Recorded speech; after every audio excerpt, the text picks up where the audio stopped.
Pada kesempatan ini kita bahas mengenai masalah kesehatan jantung, Bapak dan Ibu sekalian. Bagaimana kesehatan jantung ini terkait dengan suatu bulan Ramadan yang sebagian besar masyarakat di Indonesia sedang menjalankan suatu puasa. Apakah ada suatu dampak positifnya bagi kesehatan? Akan kita pelajari dari aspek medisnya.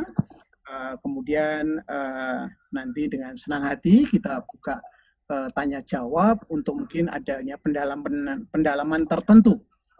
Oke, Bapak dan Ibu sekalian, sebelum saya memulai dari Zoom meeting ini, saya ingin menghimbau karena ini suatu suasana yang tentunya suasana Lebaran ini sudah mulai aroma harumnya sudah mulai menyemangati untuk masyarakat-masyarakat yang mungkin mengembara atau mungkin posisinya ada di beberapa kota besar.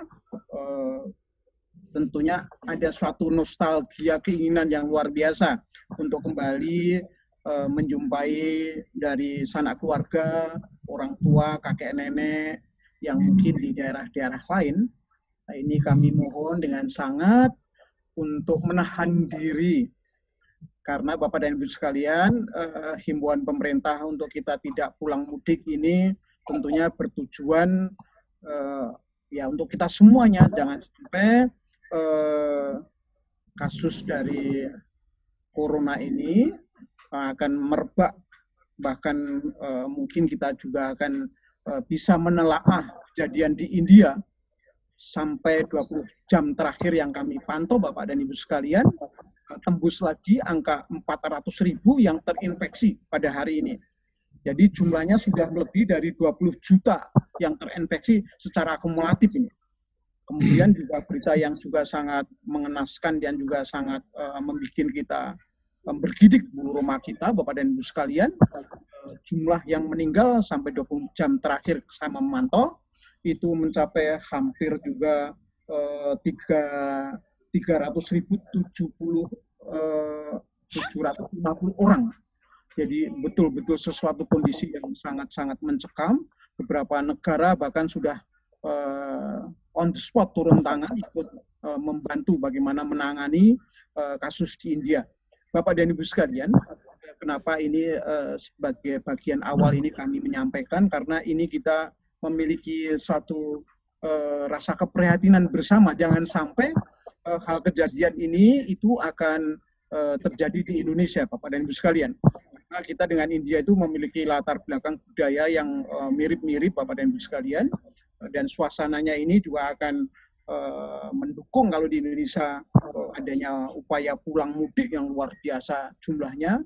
Kemudian juga ya momen-momen yang terjadi, misalnya adanya pasar Ramadan yang digelar sedemikian rupa, dan ini juga sudah ada indikasi-indikasi bahwa terjadi semacam peningkatan kecil, ya, misalnya contoh kemarin di Banyumas, Purwokerto di Jawa Tengah, itu ada jamaah tarweh yang pada saat itu hanya awalnya diketahui ada seseorang yang terinfeksi, begitu terdeteksi. Kemudian pada saat itu dari dinas kesehatan setempat kepingin memberikan semacam upaya tracing, begitu. Ternyata juga sangat mengejutkan, Bapak dan Ibu sekalian. Jumlahnya ada 50 orang, bahkan mungkin lebih, ya, karena tracing awal baru dilakukan. Ini kasus Banyumas baru beberapa hari yang lalu. Kemudian di Pati juga demikian, adanya seseorang yang dari Jakarta menengok keluarganya, di sana mengadakan acara semacam ya silaturahmi bersama, gitu, ya. Ada sekitar 36 orang tertular, ya. Ini juga baru beberapa hari yang lalu. Kemudian juga di Sragen Solo ada juga kejadian juga yang memprihatinkan, dari guru yang masih selalu berdedikasi untuk selalu berdiskusi, berkumpul di SMA 1 di Sragen. Sragen itu kira-kira 30 kilo dari Solo, ya. Ini tadinya terdeteksi 8 orang yang terinfeksi hanya dalam waktu 3 hari, Bapak dan Ibu sekalian. Itu merenggut dari 3 guru. yang kebetulan tadinya terinfeksi ada 8 orang ini. Dan ini tentunya sesuatu kondisi yang memprihatinkan. Saya kira secara sporadis, Bapak dan Ibu sekalian, ini juga akan terjadi di mana-mana. Oleh karena itu, kami mohon semuanya, hayo kita betul-betul mengupayakan supaya segera selesai, supaya segera terlewatkan kasus pandemi COVID-19 ini. Karena ini juga dampak secara ekonomi ya, ini sudah sangat-sangat betul terasa betul. Nantinya kalau kita tidak bisa secara kebersamaan kita, kesadaran kita secara kolektif ini mendukung, ini tentunya akan lebih memperparah. Walaupun Bapak dan Ibu sekalian, yang namanya acara pulang mudik itu sebagai sesuatu sesuatu culture ya, satu budaya yang mulia, tetapi oke, kita tahan walaupun ini memang udah merupakan sesuatu yang sangat berat ya, karena ini sudah menahan yang kedua kali, artinya ini tahun kedua untuk kita tidak bisa pulang mudik. Oke, Bapak dan Ibu sekalian, saya kira himbauan saya hal ini mohon juga disampaikan kepada saudara atau sanak famili kita. Ayo kita sama-sama menahan diri, tetap saja kita menjaga silaturahmi, karena dengan adanya komunikasi yang cukup mudah melalui gadget kita, melalui HP, melalui alat yang lain, ini sangat-sangat kita syukurin saja sebagai bentuk cara untuk kita bisa menyampaikan rasa rindu maupun rasa takzim hormat kita kepada sanak famili, orang yang lebih kita tuakan dan sebagainya. Oke, Bapak dan Ibu sekalian, saya akan step by step melakukan upaya sharing, dan ini merupakan saat-saat yang saya selalu merasa excited, merasa sangat gembira Bapak dan Ibu sekalian. Karena saya melakukan semacam eksplorasi, penelitian kecil-kecilan begitu, karena ini merupakan penelitian-penelitian yang secara personal inisiatif begitu. Untuk apa Bapak dan Ibu sekalian? Ya supaya kita bisa memberikan kontribusi atau suatu nilai-nilai manfaat tertentu terhadap hal-hal yang sederhana, tetapi ya tentunya dengan kita melakukan semacam ini menjadi suatu cara untuk kita mengikatkan silaturahmi itu berkembang secara kreatif begitu. Oke, Bapak dan Ibu sekalian, kita lanjut untuk caption yang akan kita tampilkan. Ya, Bapak dan Ibu sekalian, kita tahu persis bahwa sampai sekarang di semua negara ini Bapak dan Ibu sekalian, bahwa 3 penyakit ini menyebabkan tingkat kematian yang tertinggi bahkan ya. Artinya itu dari penyakit jantung koroner, kemudian stroke, dan diabetes. Ini diabetes ini pernah kita bahas juga secara spesifik. Kenapa kok saya lebih dahuluan membahas? Karena saya punya alasan secara sederhana Bapak dan Ibu sekalian, diabetes ini lebih populer dan ternyata walaupun dia dalam peringkat dalam arti nominasi untuk masalah banyaknya kematian, tetapi para penyandangnya Bapak dan Ibu sekalian, diabetes ini merupakan fenomena gunung es karena penyakit ini memang betul-betul dominan, faktor dari keturunan ya. Jadi faktor genetik ini menjadikan jumlahnya sangat besar gitu ya. Di Indonesia diperkirakan walaupun data yang ada di rumah sakit, klinik dan sebagainya itu hanya menunjukkan angka 11 juta, tetapi sangat mungkin itu jumlahnya bisa 2 kali lipat karena kembali lagi faktor-faktor yang masih resesif, artinya itu masih belum muncul secara klinikal, ini belum bisa diketahui secara persis ya, karena biasanya seseorang yang mendaftar atau melakukan check up atau melakukan pemeriksaan secara medikal adalah kalau sudah muncul gejala-gejalanya ya. Sehingga dengan demikian itu saya bahas lebih awal, dan memang waktu itu karena banyak permintaan gitu. Kalau stroke baru kita singgung-singgung, tapi nanti mungkin akan kami bersamakan dengan masalah penyakit jantung karena ini sangat berdekatan. Oke, Bapak dan Ibu sekalian, saya akan mulai secara perlahan ya, kita agak rileks saja pembahasannya. karena suasana puasa ini memang jam-jam sekian ini kebanyakan udah pada ngantuk gitu ya.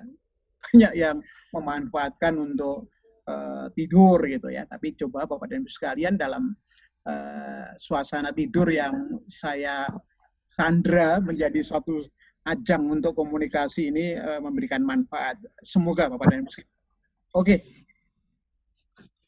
Nah, dari semua hal ini Bapak dan Ibu sekalian, ini ternyata diawali dari permasalahan aliran darah. Ya. Kenapa kok dari aliran darah? Ya karena semua faktor ini sebenarnya termasuk diabetik ya. Komplikasi-komplikasi diabetik yang lebih lanjut itu lebih disebabkan adanya permasalahan aliran darah ya. Dan kemarin sudah kita bahas, tidak kita ulang ya supaya tidak terlalu membuang-buang waktu. Oke, Bapak dan Ibu sekalian. Kemudian aliran darah itu yang bagaimana akan saya coba untuk kita bahas lebih rinci begitu dengan implikasi-implikasi yang kita tambahkan supaya bisa mendukung pemahaman kita lebih komprehensif Bapak dan Ibu sekalian. Oke, kita lanjut Bapak dan Ibu sekalian. Nah, ini kalau kita bertanya apakah ini merupakan fakta atau mitos kalau seseorang berpuasa ini dapat menyehatkan jantung dan pembuluh darah. Sekali lagi, ini tinjauan yang saya lakukan tentunya tinjauan secara medical, secara medis kedokteran ya Bapak dan Ibu, sesuai dengan kompetensi saya. Oke, dan ini ternyata dari banyak penelitian di beberapa negara yang memiliki interesting mengenai masalah ini. Karena pengertian puasa sudah kita bahas pada beberapa minggu yang lalu ya, puasa yang dijalankan oleh umat Muslim ini tentunya berdasarkan syariah tertentu, tapi sebenarnya pengertian puasa ya itu juga sesuatu yang sudah dijalankan oleh berbagai etnis masyarakat di dunia ini di berbagai belahan ya, itu sudah ribuan tahun yang lalu, jadi merupakan sesuatu cara budaya tertentu ya itu sudah berlangsung lama. Tapi kita sekarang lebih kita fokuskan kepada puasa yang sifatnya syariah yang dijalankan umat Islam ini. Apakah ini memiliki manfaat ya? Ternyata Bapak dan Ibu sekalian berdasarkan penelitian-penelitian yang cukup banyak menyatakan bahwa ini fakta. Oke, saya akan mengungkapkan fakta ini dari aspek yang sifatnya lebih sederhana ya, supaya kembali lagi kita bisa menangkap ide-idenya begitu ya, sehingga manfaatnya lebih bisa kita ingat, lebih bisa mungkin bahkan kita terapkan dalam keseharian kita. Oke, Bapak dan Ibu sekalian, bagaimana fakta ini akan saya ungkap secara sederhana melalui eksplorasi penelitian-penelitian kecil yang saya lakukan secara mandiri. Oke, saya akan kembali lagi. Tadi gambar saya besarkan, tapi mungkin tidak begitu jelas nih karena tidak bisa fokus ya. Oke, Bapak dan Ibu sekalian, saya akan memberikan gambaran. Ini adalah pada ini ya, bisa diperlihatkan. Kursor menunjukkan saya kepada ini A ya. A ini adalah merupakan sesuatu ilustrasi bagaimana pembuluh darah ini normatif ya, lancar ya. Saya berikan gambar tanda panah, artinya seluruh isi di dalam pembuluh darah dari darah merah, kemudian plasma, kemudian sel-sel darah putih, kemudian trombosit dan sebagainya, ini lancar ya. Dengan demikian ini akan bisa menjaga tingkat kesehatan kita bisa normatif, berjalan dengan baik ya keseharian kita. Nah, ketika ini kemudian yang B ini mulai saya gambarkan, ini adanya plak. Plak itu semacam sumbatan ya. Sumbatan ya, walaupun dalam hal ini masih saya gambarkan awalnya tentunya berproses panjang ini ya. Plak ini nanti saya uraikan ya, terdiri dari apa plak ini ya. Terjadinya plak itu bagaimana? Nanti juga kita sedikit kita ulas, kemudian juga nanti kita perkuat dengan sesuatu penelitian-penelitian kecil ya Bapak dan Ibu sekalian. Ini plak ini yang B ini sudah mulai menjadi satu hambatan ya. Saya gambarkan di sini bagian di sini yang ini aliran ya menuju yang dari posisi saya ini menuju ke arah kanan ya. Ini sudah beberapa butiran-butiran darah sudah mulai kapasitasnya mulai menurun karena oleh faktor penyumbatan ya. Bahkan yang C, Bapak dan Ibu sekalian, gambar yang C sebentar nih kursor. Ya, ini yang C ini sudah sampai ke tingkat penyumbatan betul-betul memblokir, ini artinya seluruh dari aliran darah ini sudah tidak bisa mampat gitu ya. Nah, ini tentu akan terjadi permasalahan ya ketika terjadi penyumbatan. Ini beberapa daerah jaringan sistem persarapan di sekitarnya ya yang dialiri oleh pembuluh darah ini tentu akan mengalami permasalahan ya, mengalami yang disebut dengan infrak ya. Nah, ini kalau ini pada pembuluh darah di jantung bisa dibayangkan ya, orang akan mengalami semacam infrak atau semacam kondisi jantungnya tidak stabil lagi dan ya, menimbulkan permasalahan yang serius ya, bahkan sampai tingkat kematian ya. Oke, Bapak dan Ibu sekalian, saya akan perlahan-lahan step by step akan kita tunjukkan beberapa implikasi pendukungnya ya supaya kita memiliki pemahaman ya lebih lengkap gitu ya. Nah, ini kepada gambar ini sebenarnya sudah digambarkan secara bertahap ya. Ini ada suatu pembuluh darah yang normatif ya. Jadi lumen atau lubang daripada pembuluh darah ini belum ada sumbatan-sumbatan ya, belum ada plak yang menempel. Ah, ini dimulai ini ya, ini sebenarnya merupakan suatu kolesterol. Nah, kolesterol itu yang bagaimana nanti akan kita jelaskan ya. Ini mulai ya terjadi suatu deposit penimbunan. Nantinya berproses secara akumulatif Bapak dan Ibu sekalian, artinya secara bertahap gitu, dari hari ke hari, dari bulan ke bulan, dari tahun ke tahun, akhirnya nanti ini sudah mulai terjadi sesuatu bentuk dari plak yang masif ya, yang hampir menyumbat dari seluruh bagian lumen atau lubang dari pembuluh darah ya. Sama, ini sudah hampir mendekati ini sudah di atas prosentasenya sudah mendekati di atas 70-80% ya. Sehingga ini kalau nanti terjadi pada pembuluh korona di sini ya, ini biasanya dilakukan dengan stent ring ya, artinya itu dibuka melalui semacam ring tertentu sehingga nanti dia bisa menekan ini tadinya yang betul-betul sudah mampat yang sudah 80-90% penyumbatan ini bisa lebih lebih berpeluang terbuka ya untuk mengalirkan ya, tapi ini tentunya biasanya dalam waktu beberapa bulan sudah mulai ditambahkan ring lagi dan seterusnya ya. Oke, kita lanjut dulu pembahasan, tidak perlu kita mendetailkan dulu ya, nanti sambil kita berjalan. Oke, Bapak dan Ibu sekalian, saya akan memperlihatkan suatu slide film yang sederhana yang menunjukkan Bapak dan Ibu sekalian bahwa ancaman terjadinya suatu penyumbatan pembuluh darah yang jumlahnya miliaran, tidak hanya jutaan, miliaran ya. Bahkan kalau kita sambung-sambung pembuluh darah kita ini itu sampai 2 kali keliling bumi kita ini. Bayangkan aja ini ilustrasi yang sangat ekstrim gitu ya. Nah, ini akan kita perlihatkan bahwa setiap pembuluh darah kita memiliki peluang untuk terjadinya terjadinya penyumbatan. Perhatikan Bapak dan Ibu sekalian, ini akan saya putar slide filmnya. Ya, perhatikan ini Bapak dan Ibu sekalian. Ini merupakan sesuatu indikasi, ini kemungkinan aneka macam dari kolesterol ya dan sebagainya. Ini perhatikan bahwa ini sudah berpotensi terjadi penyumbatan, tapi ini aliran darah yang lancar masih memungkinkan dia menggelontor ya, dia untuk bisa hanyut bersama dengan aliran darah yang lancar. Ini kembali semacam ini adalah setiap detik kehidupan kita melalui suatu fase-fase semacam itu ya. Akan saya ulang lagi Bapak dan Ibu sekalian untuk mengingatkan kita ya, mengingatkan kita supaya kita memiliki sesuatu perhatian yang lebih serius terhadap kondisi tubuh kita. Ingat, yang namanya pembuluh darah kita ini di sekujur tubuh kita, dari ujung rambut sampai ujung kaki kita memiliki pembuluh-pembuluh darah semacam ini. Perhatikan Bapak dan Ibu sekalian, saya akan slide-nya saya putar lagi. Ya, perhatikan, ini adalah potensi trombusnya atau potensi dari plak-plak tadi, kolesterol tadi yang nantinya akan menyumbat. Ini karena aliran darah masih cukup baik, masih cukup lancar, ini tergelontor. Ini lagi, nih. Perhatikan kursor yang saya tunjukkan Bapak dan Ibu sekalian. Ya, ini juga potensi untuk dia menyumbat, ya, kemudian bisa tergelontor lagi, ya.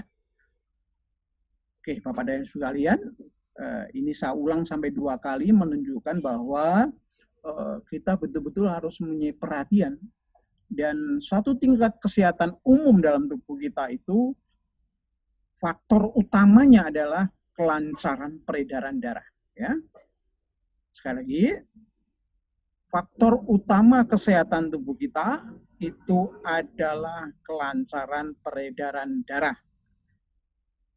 Peredaran darah kita ini didukung oleh jutaan, bahkan miliaran pembuluh darah.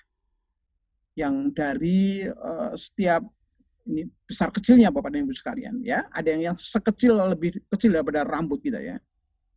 Pembuluh darah ini, ya, pembuluh koroner tadi, terutama, ya, ini dia akan melewatkan satu persatu dari sel-sel darah. Bayangkan sekecilnya, luar biasa, ya.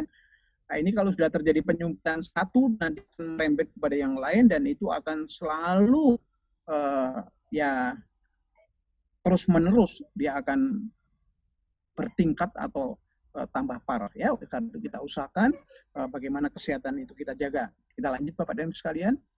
Nah, kemudian kita lebih mendalami secara sederhana apa saja yang menyebabkan terjadinya penyumbatan atau plak ini, ya. Di antaranya adalah gula, ya. Gula itu maksudnya glukose yang ada di dalam darah. Oleh karena itu, Bapak dan Ibu sekalian, seorang penderita diabetik itu memiliki satu prevalensi, ya, atau kemungkinan terjadinya kasus penyumbatan jauh lebih besar, ya. Sehingga komplikasi bagi para penderita diabetik itu dari jantung koroner, diabetes, ya, kemudian stroke, tadi sudah sedikit kita ungkapkan. Kemudian kolesterol. Kolesterol itu apa? Kolesterol itu mungkin bahasa sederhananya lemak dalam darah, ya, gitu aja. Nanti kita sedikit kita ungkap, gitu, ya. Kemudian ada lagi darah asam. Bapak dan Ibu sekalian, pada saat awal-awal puasa, ketika kita melakukan penelitian, ya, ternyata fisiologi tubuh kita, ya, diwakili oleh atau direpresentasikan oleh darah kondisinya asam, ya. Itu biasanya dari hari pertama sampai hari ke-7. Ya, ini terutama mereka-mereka yang tidak pernah melakukan semacam preparing, ya, puasa Senin Kamis itu, ya. Itu biasanya kalau mereka yang melakukan itu tidak ada masalah, ya. Pada saat awal puasa pun sudah kondisinya semuanya stabil. Ya, dan itu kita kemarin melakukan penelitian dan memang betul, ya. Oleh karena itu kemarin ada 20 remaja, ya, dari para santri. Kebetulan saya bertempat tinggal di Tasikmalaya, kota santri. Dengan mudah saya mengakses untuk melakukan penelitian itu, ya. Kita ambil 20 orang usia antara 12 sampai 18 tahun. Kita teliti, ya, semuanya, dan memang semuanya membetulkan hal ini, ya. Misalnya apakah betul seorang yang awal berpuasa kondisi darahnya cenderung asam, ya. Itu biasanya terjadi antara hari ke-3 sampai hari ke-7, ya, masing-masing berbeda tentunya. Ini radikal bebas. Ini radikal bebas itu apa? Ya, gampangnya itu setiap saat tubuh kita itu akan menghasilkan radikal bebas dari apa? Dari sisa-sisa reaksi kita di dalam tubuh. Yang paling sederhana mungkin kami contohkan ketika kita bernapas, Bapak dan Ibu sekalian, ketika kita menghirup oksigen yang segar, ya, nantinya melalui perantaraan paru-paru dan jantung, oksigen yang segar tadi itu nantinya ketika sudah dipakai oleh sel-sel tubuh kita, maka dia akan dikembalikan ke dalam sisa-sisa oksigen yang sangat agresif, gitu, artinya tidak baik, gitu. Kemudian juga ada sisa air, ya, sisa kemudian karbon dioksida. Nah, inilah yang selalu nanti akan menjadi yang namanya radikal bebas, ya. Artinya nanti dia agresif, bereaksi, merusak sel-sel di sekitar kita. Dan ini setiap hari itu kita produksi dalam tubuh kita. Oleh karena itu kenapa misalnya seseorang yang memiliki masalah jantung, ya, bahkan terhadap mereka yang sedang terjangkit atau terpapar COVID, itu juga disarankan tidak merokok, ya. Karena rokok ini juga akan meningkatkan permasalahan-permasalahan yang lebih serius.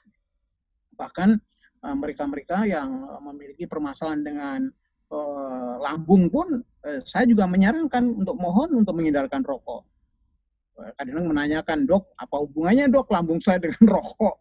Rokok kan hubungannya mungkin dengan paru-paru, ya. Saya jelaskan secara sederhana, yaitu karena asap-asap rokok itu memiliki semacam radikal bebas. Radikal bebas itu apa? Ya, semacam zat-zat yang nantinya ketika masuk dan itu bisa masuk ke dalam peredaran darah kita.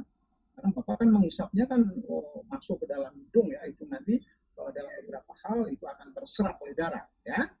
melalui mukosa-mukosa di dalam hidung sampai ke kerongkongan. Itulah nanti akan menyebabkan luka itu akan lebih lama disembuhkan. Ya. Oke, jadi sekali lagi ini gambarannya, semua faktor-faktor ini selalu dan senantiasa ya menjadi keseharian kita, gitu ya. Nanti bagaimana cara menghindarkan? Ya, salah satu puasa ini bentuk cara untuk meminimalisir kasus-kasus kejadian ini. Nanti kita sebut, kita ulas Bapak dan Ibu sekalian. Ini tadi saya ulang lagi, ini tadi plak ya. Ini semuanya pembuluh darah ya. Ini mulai terjadi hambatan dan ini hambatan ini sudah sampai ke tingkat memblokir ya, menyumbat ya. Tadi kita ambil dari gambar yang semula yang kita besarkan. Oke, kita lanjut Bapak dan Ibu sekalian. Ini sesuatu hal yang tadinya saya memberikan penjelasan kaitannya dengan produk kita NG2 Kencona. Itu pada saat itu ada beberapa pasien yang ketika sudah selesai menjalani dari karantina maupun juga terapi di rumah sakit, itu ada beberapa yang masih diberikan oleh dokter tentang heparin. Itu kan dia menanyakan, dokter tuh fungsinya untuk apa? Ya, saya menjelaskan sebenarnya heparin ini untuk mendampingi Bapak selama mungkin dalam beberapa hari setelah Bapak pulang dari kena COVID-19, ini senantiasanya diharapkan tidak terjadi kasus penggumpalan darah yang nantinya kalau hal ini terjadi pada pembuluh darah atau arteri di jantung, ini menjadi arteriosklerosis dan ini sangat membahayakan sekali. Dan ini kasusnya sudah ada terjadi ya di beberapa kasus kejadian. Oleh karena itu diberikan heparin. Tapi kemudian pasien itu menanyakan lagi berapa lama, ya tentunya tidak perlu harus menjadikan ketergantungan ya. Kemudian saya memberikan semacam solusi kecil gitu, karena heparin ini sifatnya ya salah satu kandungan asam salisilatnya ini akan sangat membuat lambung kita menjadi bermasalah ya. Nah, ini tentunya kita harapkan tidak semacam itu, jadi jangan sampai ini berkepanjangan ya.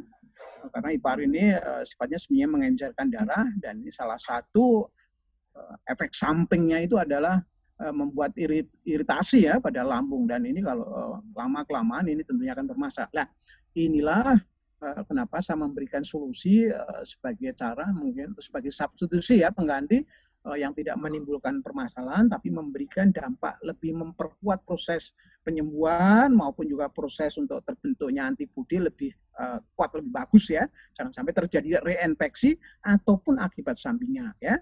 Karena sudah kita ketahui bahwa yang namanya kasus untuk COVID-19 itu ketika seseorang terpapar terjadi infeksi, ini sudah menyebabkan dampak hampir ke semua organ tubuh kita ya. Kalau paru-paru ya jelas itu sudah pernah kita bahas pada acara-acara sebelumnya Bapak dan Ibu sekalian, terjadinya kasus pipoid ya, adanya luka parut yang cukup lama ya.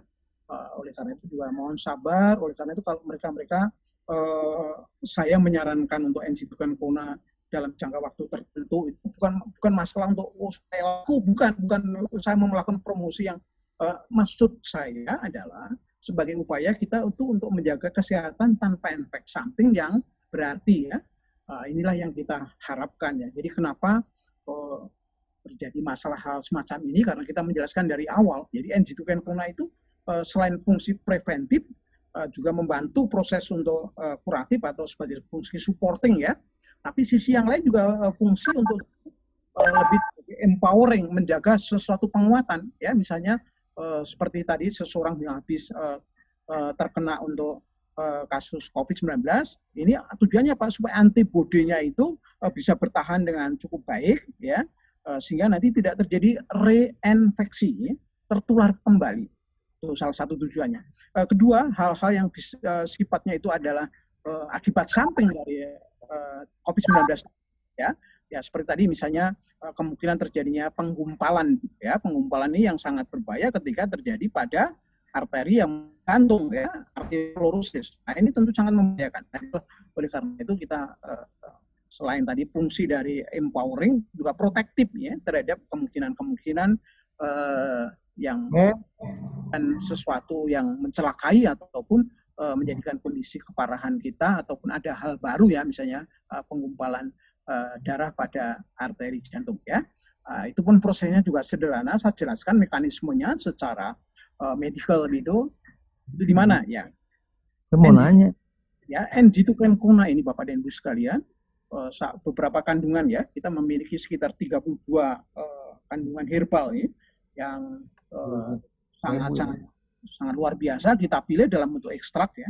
Nah, ini salah satu yang sangat populer misalnya pegagan ya, kemudian misalnya kayu manis ya. Itu memiliki karakter-karakter hampir sama dengan heparin gitu ya.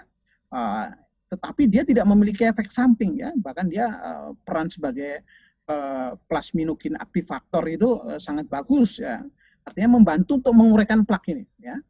Nih plaknya ini kita gambarkan ini ya. Plak ini kemungkinan ada trombosit, ada macam-macam sel-sel darah merah yang rusak, kemudian terikat oleh beberapa kolesterol di sini, ini menjadi masif lah.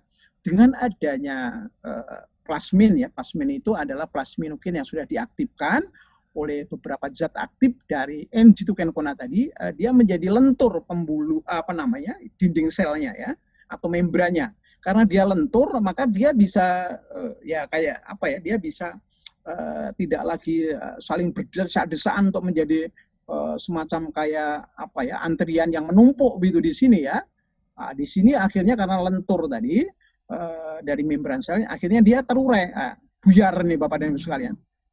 Akhirnya mengatasi berbagai macam secara preventif ya, bahkan juga kuratif kalau terjadi semacam penyumbatan. Ini dulu juga pernah kita uraikan secara sederhana ya Bapak dan Ibu sekalian. Oke, ini juga gambar bagaimana ketika pembuluh darah yang menuju ke jantung di sini, ini terutama masalah pembuluh koroner di sini ya, ini yang lancar, ini sudah mulai penyumbatan, ini penyumbatan, bahkan ini sudah penyumbatan blocking ya, blocking ini sudah terjadi blocking. Nah ini tentunya diupayakan jangan sampai merembet kemana-mana sih ya, terpaksa kita harus menggunakan standing ring ya. Ini lama-kelamaan ya akan selalu bertambah karena ini sebenarnya bukan merupakan suatu solusi ya. Solusinya kita harus melakukan semacam upaya terus-menerus ya, jangan merasa sudah di ring nanti tidak, oh ini sudah sembuh, bukan sembuh Bapak dan Ibu sekalian. Ini hanya mengatasi sesuatu yang bersifat kasuistis saja pada beberapa pembuluh darah, tapi pembuluh darahnya lain juga akan memiliki potensi tersumbat juga kalau kita tidak menjaga kesehatan dengan baik. Lifestyle kita juga selalu menjadikan terdorong menjadikan orang bermasalah dengan jantung ya. Nanti kita bahas secara bertahap ya Bapak dan Ibu sekalian. Oke, kita lanjut Bapak dan Ibu sekalian. Kenapa kok saya memulai dengan sesuatu yang di lambung? Ya kembali lagi Bapak dan Ibu sekalian, lambung ya merupakan representasi dari pencernakan ini ya. Itu adalah merupakan pilar utama di dalam kesehatan tubuh kita. Oleh karena itu kita bahas dulu. Karena nanti kaitan dengan kelancaran peredaran darah itu sangat ditentukan oleh fungsi pencernakan. Ya. Nah ini kita melakukan studi kecil ya, membuktikan bahwa ternyata tingkat peradangan pada orang-orang yang berpuasa setelah lebih 12 hari ya, ini kita melakukan pengamatan dari hari ke-7 nih, kemarin sampai hari ke-14, ini ternyata memang menurun. Oleh karena itu kemarin yang konsultasi dok pada tingkat yang sebagaimana misalnya kami yang memiliki masalah dengan gangguan misalnya boleh berpuasa. Nah, kemarin sudah kita bahas panjang lebar, itu pun kami lanjutkan dengan penelitian kecil-kecilan ya di beberapa pondok pesantren. Dan memang betul hasilnya dari pemotretan secara endoskopi maupun kolonoskopi, memang betul-betul mereka yang memiliki peradangan kecil-kecil yang sudah kita treatment dengan N-G2-kencona pada hari ke-12 ya, ini rata-rata mereka sudah membaik sehingga dia mengatakan bahwa betul-betul puasanya mendukung untuk kasus-kasus yang ya iritasi pada tingkat tertentu ya, untuk masalah kasus-kasus ini bisa dibantu proses penyembuhannya lebih bagus ya. Ini penelitian dasar. Kaitannya dengan masalah jantung itu apa? Ya karena sekali lagi yang namanya pencernakan itu merupakan pilar utama untuk kesehatan kita. Bagaimana supaya darah lancar itu dimulai dari pencernakan kita, dari pola makan. Pola digestifnya artinya pencernaan berjalannya bagaimana misalnya ya. Nah, apakah dia berjalan dengan baik atau tidak ya. Kalau tidak sehat tentunya tidak baik ya. Maksudnya tidak baik apa ya, pencernaan itu akan tidak mendapatkan tingkat nutrisi atau tingkat dari semacam penyerapan nutrisi yang optimal ya. Karena ada gangguan-gangguan dari mungkin dari tenggorokan sampai ke bagian lambung ya, sampai ke bagian usus kecil yang dimana tempat terjadinya penyerapan, kemudian sampai kolon ya atau usus besar. Ini semua kalau ada permasalahan ya tentunya menjadikan masalah. Karena itu kita lakukan penelitian dan ini sudah terbukti walaupun secara simpel, secara sederhana ya, tapi memang menunjukkan bahwa puasa itu bisa mendukung ya upaya untuk kita menjadi lebih sehat dari aspek pencernakan ya. Bahkan kemarin kita sudah membahas siapa aja yang tidak diperbolehkan puasa oleh masalah gangguan kesehatan tertentu, misalnya MA atau penyakit-penyakit lain, itu sudah pernah kita bahas. Kita lanjut Bapak dan Ibu sekalian. Ya, sekarang saya akan menjelaskan secara reasonnya, jadi nalarnya bagaimana kok NG2K ini bisa membantu pencernakan. Saya menggunakan istilah purifikasi atau pembersihan, penjernihan, gitu ya. Melalui proses apa? Ini melalui proses yang namanya detoksifikasi. Oleh karena itu kepada seseorang yang makanannya buruk. Makanannya buruk berarti bukan makanan tidak enak. Justru terkadang makanan-makanan yang memiliki tingkat kelezatan berlebih misalnya, itu justru tidak sehat. Nah ini perlu didetok ya, karena sesuatu yang dianggap tadinya itu memberikan cita rasa yang sangat nyaman, sangat enak, sangat lezat gitu ya, itu ternyata menjadi toksin atau racun. Nah ini perlu dilakukan detoksifikasi atau dibuang, atau yang sekali lagi Bapak dan Ibu sekalian, contohnya apa? Ya contohnya misalnya bahan pengawet ya, entah itu mungkin borak ya, itu kan tujuannya untuk perdagangan ya, supaya awet ya, ini supaya dalam proses untuk distribusi lebih lama gitu ya. Kemudian apalagi misalnya ya, ini bahan pengawet banyak ya, saya mengambil contoh yang kecil itu senyawan borak yang populer di tingkat masyarakat karena itu bisa dipakai untuk aneka macam jenis makanan ya. Ada sebenarnya itu tidak diperkenankan ya. Badan Kesehatan dan Pengawasan Obat dan Makanan itu sebenarnya sudah menentukan ya jenis-jenis pengawet yang boleh dipakai ya. Nah, untuk makanan, minuman itu sebenarnya sudah ditentukan, tapi kita sering melanggar aturan-aturan semacam itu. Kemudian yang juga populer ya, itu adalah penguat rasa ya. Monosodium glutamat itu kalau dipakai berlebihan itu akan menjadi masalah ya. Karena apa Bapak dan Ibu sekalian, dia mengalami satu tingkat kesulitan pencernaan tertentu ya. Sehingga saya waktu masih mahasiswa ya, itu sering melakukan semacam praktek ya, autopsi di kamar mayat gitu ya, pada kadaver itu kita lakukan penelitian. Ternyata Bapak dan Ibu sekalian, banyak kasus anak-anak di kita ya, yang salah satu meninggalnya itu disebabkan dari faktor ya tadi kebanyakan micin kalau orang-orang daerah. Ini kebetulan saya pada saat itu tahun-tahun 70-an awal Bapak dan Ibu sekalian, Indonesia masih dalam keadaan kesulitan yang luar biasa, sehingga maaf nih, masyarakat yang di daerah-daerah pinggiran, pedesaan dan sebagainya itu dia hanya karena kembali lagi kondisi perekonomian yang betul-betul sangat berat pada saat itu, sehingga anak-anak kecil ya, anak-anak balita kita itu makannya itu disuap dengan apa? Sendoknya itu dicocolkan dengan micin ya, karena nggak kuat memberi lauk pauk gitu ya. Dan ini ternyata akibatnya beberapa residu atau sisa-sisa dari senyawaan monosodium tadi itu masih nyantol ya, atau dia masih bertengger atau nongkrong di beberapa organ ya. Dari yang mengerikan ya, di bagian otak pun ada di situ ya ketika kita melakukan autopsi ya. Kemudian banyak di liver, di ginjal bahkan ya, semacam itu ya Bapak. Itu didetok dulu, dibersihkan ya. Dan ini peran dari NG2K sangat populer, bahkan bisa kita lakukan demo-demo spontan ya. Bagaimana peran detoksifikasi ini di dalam tubuh kita. Kemudian pengertian efektivitas nutrisi itu penyerapan. Kita sudah membuktikan kemarin pada saat awal bulan puasa, dari hari pertama sampai hari ke-7 kita lakukan, apakah betul mengindikasikan bahwa NG2K itu bisa meningkatkan efektivitas penyerapan nutrisi. Kemarin kita menggunakan metode yang sederhana ya, menggunakan metode apa? Dari glukosa atau gula darah dari orang yang berpuasa pada jam-jam sekitar jam 4, jam 5 kita teliti ya.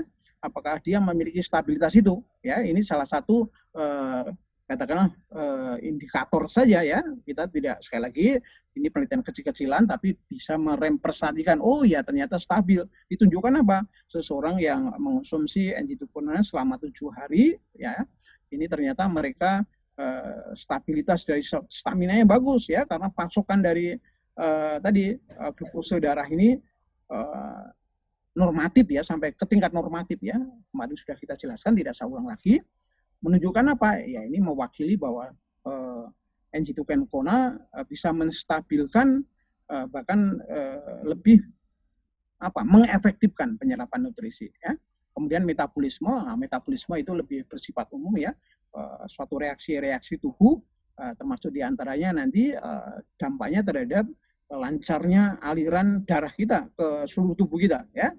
Jadi metabolisme itu adalah merupakan semua reaksi ya, termasuk nanti bagaimana terbentuknya hormonal dan sebagainya. Nah, ini ternyata yang namanya NG2 itu dia terkadang menjadi katalisator ya. Katalisator itu dia mendukung ya, walaupun tidak bereaksi langsung dia ikut, tapi dia mendukung.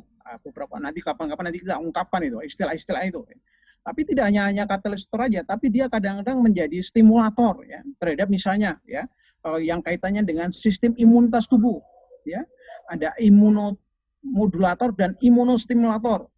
Wah, itu kandungan-kandungan yang ada di dalam bahan baku utama ya, itu banyak sekali gitu ya, dan itu bahkan kita demokan, kita tunjukkan ya secara spontan gitu. Nah, inilah Bapak dan Ibu sekalian peran-peran yang secara secara tipis-tipis, sedikit-sedikit gitu ya kita sampaikan supaya bisa mendapatkan pemahaman yang lebih agak komplit ya. Kita lanjut Bapak dan Ibu sekalian. Saya akan sedikit mengulang lagi kasus ini karena banyak sekali pertanyaan. Seseorang yang menderita gangguan lambung sampai di mana terjadi perforasi ya, ini artinya itu terjadi tuka atau ulcer ya, atau borok ya. Bagaimana proses dari NG2 itu membantu? Oleh karena itu mereka kemarin yang memiliki masalah ini, tapi tentunya yang didukung dengan endoskopi ya, karena tanpa adanya dukungan endoskopi saya tidak bisa mengetahui apakah ada luka tidak di dalam lambungnya ya. Mereka-mereka yang menyertakan konsultasinya dengan pemotretan itu tentunya saya minta untuk jangan berpuasa dulu sampai dari lubang ini bisa betul-betul tertutup nyaman ya, itu saya pantau langsung ya. Nah ini Bapak dan Ibu sekalian, bagaimana sih Kencona atau NG2 Kencona itu membantu proses penyembuhannya? Ya kita bicara di sini mukosa dan submukosa ya. Di sini ada suatu lapisan endotelium yang banyak sekali pembuluh-pembuluh darahnya. Nah ini begini untuk penjelasan secara sederhananya. Nah ini ada tadi borok tadi yang luka, ini tentu dalam prosesnya harus segera dapat disumbat. Tapi tentunya tidak, sekali lagi tidak cerita tentang masalah plak tadi ya, ini adalah sumbatan tadi kaitannya dengan luka ya, yang justru harus disumbat ya. Ini lukanya ini adalah pada dinding pembuluh endotel ya, pembuluh darah tadi, pada bagian bagian terdalam dari tadi lambung tadi, karena dia luka harus segera ditutup supaya nanti tidak terjadi perforasi atau bolong. Kalau sudah bolong Bapak dan Ibu terjadi perforasi, seluruh dari kim atau makanan yang ada di lambung tadi bisa masuk ke dalam rongga perut. Wah, ini dilakukan operasi yang sangat rumit dan biasanya membawa akibat yang fatal ya, bisa mengakibatkan kematian ya. Oleh karena itu ketika luka-luka kecil tadi bagaimana prosesnya? Nah ini kepada sekalian, ini semuanya luka tadi memang mekanisme dalam tubuh kita sebenarnya sangat luar biasa ya. Semua trombosit nanti lari ke sini ya, menuju ke tempat yang luka tadi. Dia membuat semacam kayak konstruksi gitu ya, kayak batu bata nyusun. Tetapi Bapak dan Ibu sekalian, ini belum masif, belum kokoh, belum kuat. Perlu adanya benang fibrin ya yang mengikat. Ya. Nah ini perlu adanya suatu proses ya, prosesnya untuk aktivasi beberapa zat aktif yang masih belum fungsional. Nah, disinilah peran daripada zat-zat aktif yang ada pada NG2 Kencona membantu. Misal contoh yang paling sederhana, ini yang namanya ada sesuatu senyawaan di dalam darah-darah kita ini, di sekitarnya ini ada yang namanya protrombin. Ini harus diaktifkan menjadi namanya trombin, ya. Ini kalau diseminarkan ini bisa 1 hari nih Bapak dan Ibu sekalian. Kalau mata kuliah ini mata kuliahnya 1 semester sendiri ya. Bapak dan Ibu sekalian, kemudian dari trombin tadi, nanti dia akan mengaktifkan yang namanya fibrinogeen menjadi fibrin. Nah, fibrin ini benang-benang. Benang-benang itu nanti lari ke sini, dia mengikat ini ya, trombosit diikat sampai masif, artinya sumbatan betul-betul kuat ya. Lah ini juga membutuhkan unsur kalsium. Lah ini kebetulan juga NG2-kencona merupakan sumber kalsium yang sangat bagus ya. Nah, kalau vitamin K ini tentunya sudah diproduksi sendiri oleh tubuh kita. Bahkan jangan heran Bapak dan Ibu sekalian, vitamin K itu siapa yang menghasilkan? Yang menghasilkan sesuatu yang tidak pernah kita duga itu adalah bakteri-bakteri E. coli atau Escherichia coli. Ini luar biasa Bapak dan Ibu. Oke, kemudian sisi yang lain Bapak dan Ibu, karena antioksidan yang tinggi ya, ini bisa nantinya melindungi endotel lebih bagus. Oleh karena itu sifatnya adalah merupakan coating, melapisi. Ya, oleh karena itu saya mohon mereka-mereka yang dulunya ya dari awal kita sudah memberikan saran, memberikan semacam pengarahan itu mereka-mereka yang memang sangat sensitif ya terhadap kasus MAH itu, gangguan lambung, ini selalu minumnya harus lebih ekstra sedikit pada bulan puasa ya, baik itu pada saat berbuka maupun sahur ya. Tentu dengan catatan ini yang sudah diperbolehkan puasa ya, lukanya hanya luka-luka semacam peradangan kecil aja ya, tapi kalau sudah lukanya sudah borok ya harus ya berhenti dulu ya. Oke, Bapak dan Ibu sekalian, juga ada senyawaan bioflavonoid, tanin, kurkumin dan sebagainya. Ini akan mempercepat untuk proses dari tadi perbaikan borok tadi ya, sehingga sembuh dengan baik. Oke, kita lanjut Bapak dan Ibu sekalian.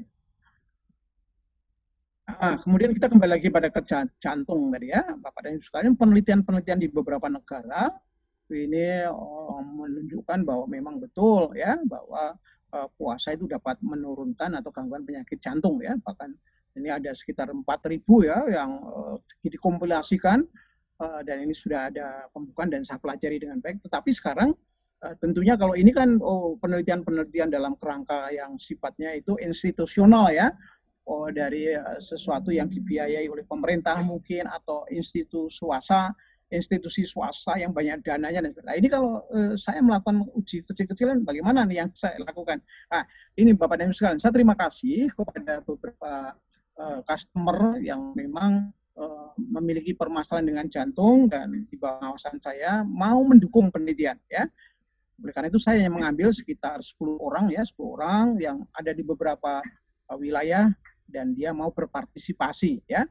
Sehingga saya bisa memberikan pengarahan, kemudian saya bisa menjawab patokan parameternya apa gitu ya, supaya yang 4.000 orang ini tidak terkesan, loh dok ini kan saya bisa mengatakan 10.000 atau apa, buktinya apa gitu ya. Nah, ini saya akan melakukan suatu pembuktian terbalik dengan cara yang sederhana. Oke Bapak dan Ibu sekalian ya, parameter apa yang saya gunakan, inilah yang saya lakukan Bapak dan Ibu sekalian.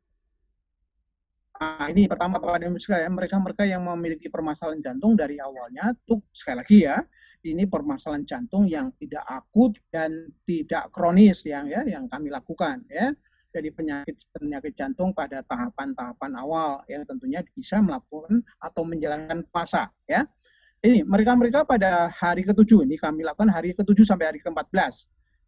Nah, ini Bapak dan Ibu sekalian dari mulai sekitar hari ke-12 sampai ke-14 mereka kita teliti menggunakan EKG, elektrokardiograf ya, untuk mengetahui irama dari detak jantungnya. 10 orang tersebut yang kita jadikan semacam responden ya, atau menjadi semacam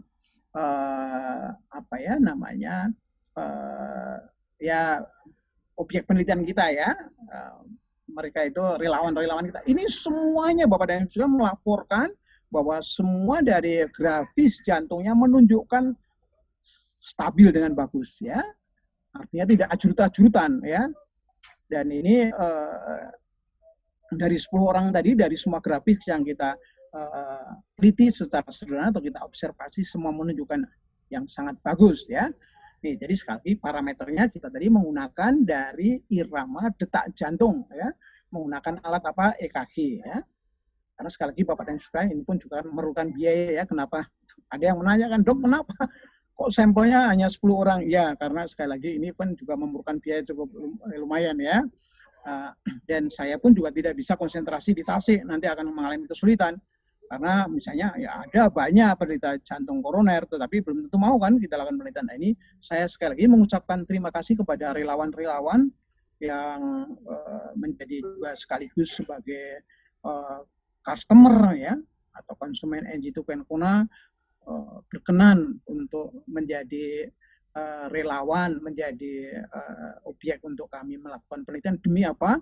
Demi nanti datanya bisa kami share seperti ini. Kita sampaikan kepada banyak masyarakat luas. Oh ya, kita memang memiliki data yang didukung oleh penelitian. Oke, kita lanjut Bapak dan Ibu sekalian. Nah, kemudian sekali lagi tadi kan kami sudah menyebutkan ya, yang kita lakukan studi itu adalah 10 orang ya. 10 orang ini pun yang sekaligus mereka-mereka yang memiliki stadium-stadium yang tidak kronis, tidak akut gitu ya untuk masalah jantung. Nah, ini semuanya Bapak dan Ibu sekalian dari hari ke-7 sampai hari ke-14 kemarin ya. Ini sebenarnya kami presentasikan sebenarnya seminggu yang lalu nih Bapak dan Ibu sekalian, tapi tidak apa-apa ya karena kemarin ada hambatan. Oke. Jadi ternyata dari mereka dengan berpuasa plus mengkonsumsi NG Kona, mereka yang dalam keadaan bermasalah dengan jantung, ini satu, ternyata bisa meningkatkan HDL. HDL itu apa? Nah, nanti kita bahas ya. Kemudian bisa menurunkan total kolesterol. Nah, ini apa kaitannya dengan jantung? Nah, nanti juga sedikit kita bahas. Ya. Kemudian menstabilkan glukosa darah. Inilah parameter yang kebetulan secara sederhana itu bisa kami melakukan secara mandiri ya. Terhadap mereka pun juga kami minta itu pun tidak menggunakan biaya yang terlalu mahal ya dari pemeriksaan darah secara lengkap itu, maka semuanya ini bisa tercover ya. Oke Bapak dan Ibu sekalian, saya akan memberitahukan pertama ini saya ajak bersama-sama nih Bapak dan Ibu sekalian supaya nanti bisa dipahamkan ya secara sederhana ini. Saya bicara dulu tentang masalah kolesterol dulu. Apa sih atau lemak dalam darah itu apa? Ya ini bentuknya bulat semacam ini ya, bentuknya bulat-bulat. Ini rata-rata tersusun dari trigliserid ya, kemudian juga kolesterol. Nah itu rata-rata lemak darah kita ini ya, bentuknya semacam ini. Nah kemudian kita juga akan sedikit menerangkan nih, apa sih kok ada istilah HDL, LDL, kolesterol atau lemak yang jahat, ada lemak yang baik. Bagaimana penjelasan? Nah ini saya buatkan grafis Bapak dan Ibu sekalian supaya nanti mudah dipahamkan ya. HDL itu singkatan dari ini high density lipoprotein ya. Ini yang sering disebut sebagai lemak atau kolesterol yang bagus. Nah ini komposisinya semacam ini ya. Ini kalau biru ini tentang adanya trigliserid ya. Kemudian warna yang semacam apa ya? Sebenarnya ini warna marun ya, warna marun ini adalah kolesterol ya. Kita lihat nih ya, trigliseridnya kecil, kemudian juga kolesterolnya juga relatif kecil. Kemudian yang abu-abu ini fosfolipid ya. Ya fosfolipid itu anggaplah lemak gitu ya gampangnya. Kemudian yang kuning, ya, yang kuning ini mewakili protein. Ya, ini sangat diperlukan ya. Karena sekali lagi Bapak dan Ibu sekalian, kita ini selalu membutuhkan yang namanya kolesterol. Yang uniknya lagi Bapak dan Ibu sekalian, fakta tentang kolesterol inilah ini Bapak dan Ibu sekalian sering tidak mengerti informasinya ini. Ternyata kolesterol ini yang memproduksi 80 ya antara 75 ya sampai 80% itu adalah liver atau hati kita. Ya, sebagian lagi diproduksi di usus halus lah ya. Makanan itu ternyata hanya memberikan dukungan atau kontribusi ya sekitar antara 20-25%. Tetapi ini bisa berakibat fatal Bapak dan Ibu sekalian, walaupun kontribusinya itu kecil, tapi kalau dia terakumulasi terus-menerus dan tidak bisa terjadi keseimbangan, nanti bagaimana? Oleh karena itu saya akan menjelaskan secara sederhana. Ya, ini LDL yang jahat dulu, yang sering dikatakan kolesterol jahat ini. Ya. Nah, ini L ini singkatan dari low itu rendah ya, density. Artinya itu kepadatannya itu lebih rendah ya, jadi dia lebih mudah untuk menjadi nanti deposit ya, numpuk ya, nempel gitu ya, karena dia memiliki afinitas yang tinggi, nanti dia bisa ngikat macam-macam ya, terutama tadi berbagai macam radikal bebas tadi, akhirnya dia menjadi suatu kesatuan yang masif menyumbat pembuluh darah. Itulah disebut jahat.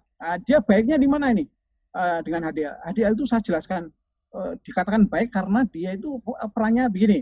Jadi kalau LDL ini sebagai alat transport lah ya, alat pengangkut dari kolesterol yang ada di liver maupun tadi di usus halus tadi, itu diantarkan kepada ini ya, aliran darah kita gitu ya, melalui proses ini ya, proses penyerapan ya. Nah, bedanya dengan HDL sekali lagi, kalau ini kursornya saya tunjukkan ya, kalau LDL tadi mengantarkan ya, seolah itu menjadi alat pengangkut dari liver, dari usus halus sampai ke dalam peredaran darah ya, sehingga dia akan menjadikan lebih banyak kandungan dari kolesterolnya ya. Tetapi kalau ini HDL tadi, yang high density tadi, lipoprotein tadi, sifatnya justru dia akan memulung ya, sesuatu yang berlebihan tadi dia oleh LDL ngangkutnya tadi dipulung, dipungutin sama dia, diangkut kembali ke liver. Tujuannya untuk apa? Diuraikan.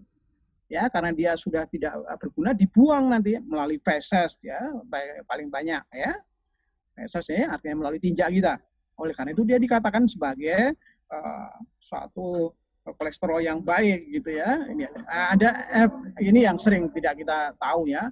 Ada istilah FLDL, kemudian ada kilomikron, itu sesuatu yang sama, dia kandungan dari trigliserida sangat tinggi, tapi nanti dia akan berubah menjadi LDL ya. Ini V ini very ya, artinya itu sesuatu yang sangat dia tidak masif ya, artinya itu ya densitasnya itu artinya itu sangat longgar banget ya, sehingga nanti dia mudah untuk menjadi suatu deposit untuk dia nempel di pembuluh darah ya.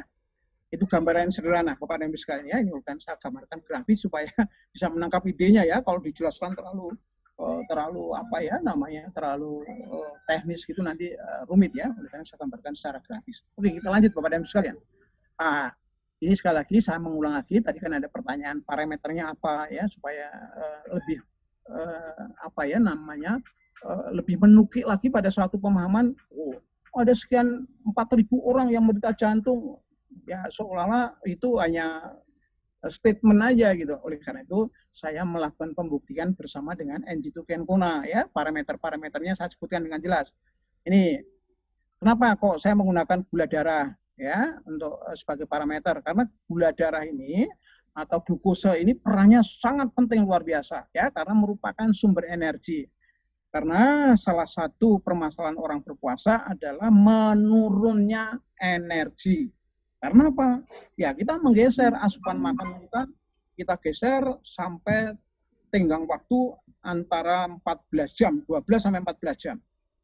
Nah ini bagaimana supaya tetap stabil ada pasokan glukosa di dalam tubuh kita? Salah satu ya, orang menggunakan latihan. Dengan latihan maka pola tadi yang digeser tadi menjadi stabil, normal. Tapi kalau orang yang rata-rata kan tidak pernah melakukan latihan untuk puasa Senin Kamis misalnya. Oleh karena itu harus ada dukungan dari NG2 Kencona. Membantu apa? Ya pasokan dari ini gula darah puasanya ini betul-betul stabil. Dan memang betul Bapak dan Ibu sekalian, kemarin sudah kita uraikan ya penelitian awal, yaitu hari ke-1 berpuasa sampai hari ke-7, semuanya mereka yang kita berikan minuman NG2 Kencona, gula darahnya sangat stabil di antara angka 80 sampai 100, bahkan ada yang lebih ya. Itu kita cek pada saat jam 4 sampai jam 5 sore, di mana kondisi dari gula darah itu secara umum sudah sangat menurun. Dan dari hasil penelitian para ahli sebelumnya memang begitu, menunjukkan begitu.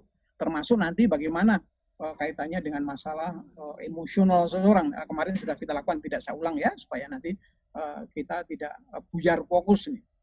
Kemudian parameter yang kedua, kita menggunakan kolesterol total ya. Ini supaya kita bisa mengontrol ini bagaimana sih puasa kita ini, apakah betul puasa kita bisa menurunkan dengan baik. Lah itu nanti kaitannya dengan masalah pola makan ya, kemarin sudah kita uraikan di belakang, tapi rata-rata Bapak dan Ibu sekalian, asalkan dia tidak makan berlebihan, dari 10 orang para penderita jantung tadi semuanya total kolesterolnya di bawah 200 ya, antara 180 sampai 200 ya, ada yang lebih sedikit ya, 205 ada ya. Tetapi Bapak dan Ibu sekalian, ini menunjukkan bahwa tadi para penderita jantung tadi, ini dengan puasa bersama dengan NG2 Kencona bisa mengendalikan kondisi dari kolesterolnya tubuh ya, terbukti tadi ya ini menurun ya. Nah, kemudian yang kita teliti kenapa kok kita menggunakan alasan yang kita amati adalah HDL-nya ya.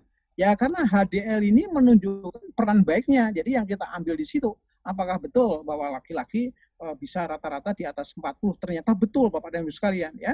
Karena dari 10 itu ibu-ibunya hanya 2 ya.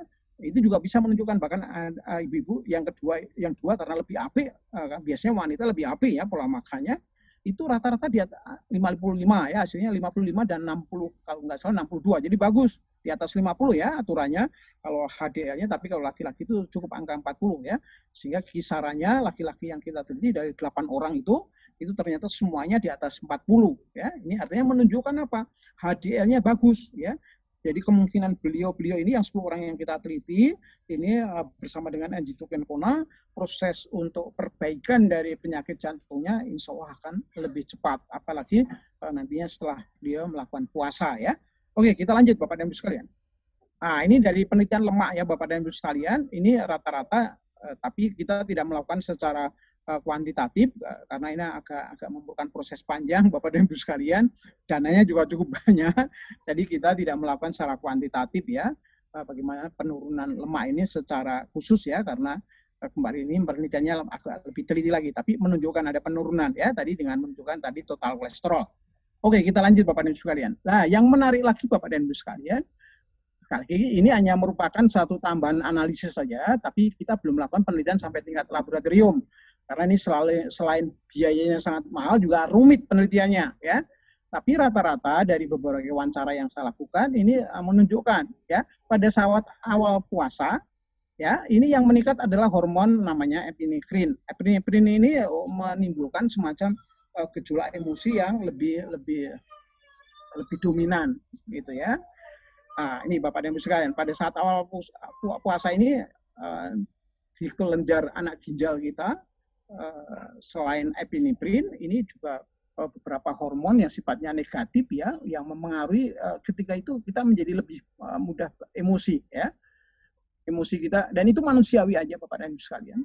Sekali lagi pada saat kita puasa-puasa awal, ini kesannya kita lebih cenderung mudah tersinggung, mudah marah, dan sebagainya. Karena ada beberapa hormon, sebenarnya itu adalah hormon primitif yang menjaga lah, ya, menjaga sesuatu eksistensi kehidupan seseorang. Ya, kalau lapar ya pasti ada beberapa hormon yang memicu untuk orang itu segera mencari solusi untuk mengatasi kelaparannya. Tapi karena ini kita berpuasa, kita niatkan, ya, kita tahan.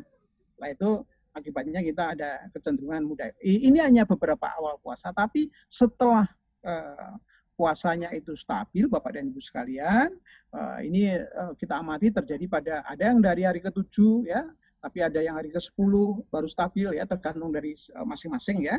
Ini ternyata indikasinya bahwa beberapa hormon yang sifatnya positif terhadap tingkat kesehatan kita ya, itu misalnya serotonin ya, ini sangat dikenal.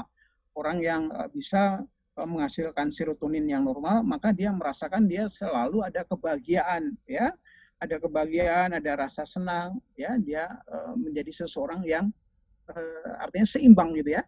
Nah, kemudian dopamin ya, dopamin ini seseorang yang berpuasa ternyata lebih cenderung memiliki semacam empati ya, untuk berkasih sayang, untuk menyintai sesuatu yang indah, yang bagus terhadap anak, terhadap suami, istri. Ini meningkat ternyata ya. Oh, nanti kapan-kapan kita akan melakukan penelitian setelah saya menemukan metodologi yang sederhana, yang biayanya bisa kami jangkau ya, karena ini penelitiannya agak rumit ya. Kemudian endorfin ya, endorfin ini dikenal sebagai hormon kebahagiaan ya. Orang yang selalu memasrahkan dirinya dengan kuasa ilahi ya, dengan semangat untuk beribadah, itu biasanya hormon endorfin ini akan selalu menyertai seseorang sehingga orang itu merasa nyaman, kehidupannya tentram, ya, bahagia, gitu ya. Nah, satu lagi Bapak dan Ibu sekalian, ini kemungkinan, dan ini nanti akan kita lanjuti masalah aktualitas ya. Aktualitas itu artinya itu bukti penelitiannya ya, bersama Angie Tukenkona. Nanti mungkin ketika kita sudah memiliki metodologinya yang mudah kita jangkau dari aspek pembiayaan maupun teknisnya ya. HGH. HGH itu singkatan dari Human Growth Hormone. Nah, kenapa dok? Oh, kalau orang yang sudah usianya 18 tahun untuk kaum wanita misalnya, kan sudah berhenti pertumbuhannya. Maaf, kalau laki-laki ya 18 tahun. Tapi kalau untuk wanita bisa sampai ke 21 tahun, itu baru berhenti. Artinya pertumbuhan secara fisikalnya. Tapi perlu diingat kepada Anda sekalian, HGH ini merupakan satu hormon yang diperlukan tidak hanya masalah pertumbuhan ya, tapi dia juga membantu mendukung tentang imunitas tubuh kita. Nah ini, jadi dia memang harus selalu masih kita jaga keberadaannya ya. Nah, sekali lagi Bapak dan Ibu sekalian, ternyata puasa yang dijalani dengan benar artinya didukung oleh suatu keilmuan secara saintifik kesehatan kedokteran ya. Dalam hal ini kita menggunakan sampling, menggunakan jamu ya, karena jamu ini karakternya tidak hanya sebagai obat ya, tapi dia juga sebagai prekursor untuk bagaimana nutrisi terserap jadi lebih bagus, gitu ya, lebih baik ya. Artinya itu dia memperkuat bagaimana pencernaan ini bisa berperan lebih bagus ya. Beberapa zat aktifnya memang secara langsung dia membantu aneka macam reaksi-reaksi yang dalam tubuh yang seperti hanya kami jelaskan di depan. Oleh karena itu Bapak dan Ibu sekalian, bahwa proses detoksifikasi kebugaran fisik dan mental ini akan bisa berlangsung secara alami dari penelitian yang saya lakukan ini Bapak dan Ibu sekalian, itu dimulai ada hari ke-7 sampai hari ke-14 saya buktikan dengan beberapa mereka yang berpenyakit jantung menjadi stabil bagus. Ini saya tambahkan, sekali lagi ini saya tambahkan dalam artian ini belum melalui suatu penelitian secara empirik atau secara laboratorium ya, karena ini membutuhkan data-data yang agak rumit penelitiannya. Oke, Bapak dan Ibu sekalian, sampai di sini untuk pemaparan saya mengenai masalah kesehatan jantung.